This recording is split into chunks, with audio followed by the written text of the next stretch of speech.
التحتيه الى غير ذلك.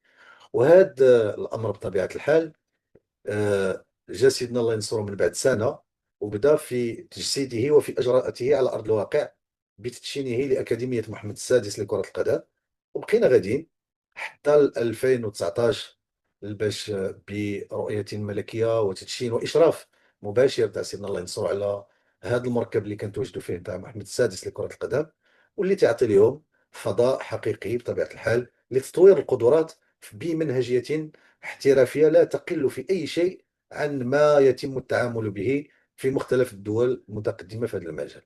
هذا الجانب تاع البنية التحتية اللي تعمم في بلادنا في مختلف الجهات في مختلف الأقاليم. عندنا اليوم أكاديميات جهوية، عندنا ملاعب متعددة في مناطق نائية في القرى في المدن.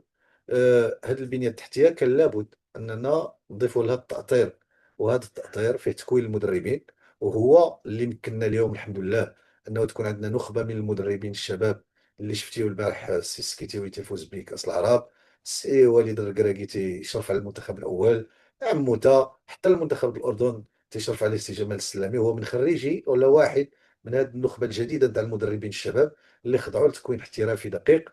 واليوم السي وهبي فاز بكاس العالم لاقل من 20 سنه، باها في 17 الى غير ذلك. هذا هو المنتوج، هذا التاطير والتكوين نتاع المؤطرين في كل مجالات بطبيعه الحال الممارسه الكرويه، لا في الجانب الطبي ولا في الجانب. انا قلت لكم بان حكيمي يعني بالمستوى العالمي نتاعو النادي نتاعو ففتره كبيره من العلاج خضع لها هنا، لان اليوم التأطير الطبي او الاشراف الطبي نتاع اللاعبين يعني ما تينقص حتى في شي حاجه على ما يتم التعامل به. ملي تنكون عندنا واحد المعادله متكامله يعني تدبر باحترافيه في جميع جوانبها، ما يمكن لها الا تفرز يعني نخب نتاع الشباب اللي قالوا الكلمه نتاعهم في مختلف الاعمار، واناثا وذكورا.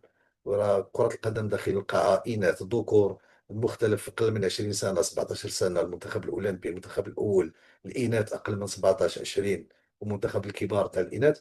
هذه المنتخبات تبرز المؤهلات نتاعها بشكل احترافي، وأنا دائما تنقول بأنها بداية لمسار يعني توضع المغرب داخل الدول الرائدة في المجال الكروي.